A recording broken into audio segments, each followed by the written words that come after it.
Pink colour లో ఇచ్చారనమాట blouse. ఎందుకంటే ఇది మనకి పింక్ కలర్ బోర్డర్ అయితే ఇచ్చారు కదా, అందుకని పింక్ కలర్ బ్లౌజ్ అయితే ఇచ్చారండి.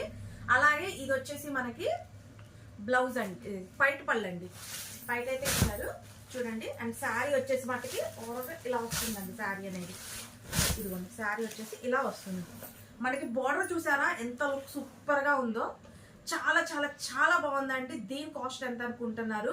కేవలం 550 రూపాయలు, ఫ్రీ షిప్పింగ్ అండి. చూడండి కలర్ కాంబినేషన్స్ అయితే కేవలం 4 వచ్చాయి సిస్టర్. దీంట్లో మనకి ఇదేంటంటే మంచి కలర్స్ అనమాట. లక్స్ గ్రీన్ అయితే వచ్చింది, అలాగే పింక్ కలర్ ఇది వచ్చేసి మనకి ఫ్యాన్సీ పట్టు అండి, ఫ్యాన్సీ పట్టు అంటారు దీన్ని. చాలా బాగుంది. అలాగే ఇది వచ్చేసి మనకి అంటే సిమెంట్ కలర్ ఉంటుంది కదా sister, navy blue cement colour mixing లో వచ్చింది అనమాట. చాలా బాగున్నాయి. దీంట్లో వచ్చేసి కేవలం 4 కలర్స్ మాత్రమే ఉంది, అది కూడా ఒక్క సెట్ మాత్రమే ఉంది. నాకు స్టాక్ దొరకలేదు సిస్టర్, లేకపోతే 2-3 సెట్లు అయినా నేను వేయించేదాన్ని. చాలా బాగుంది అనమాట కలెక్షన్.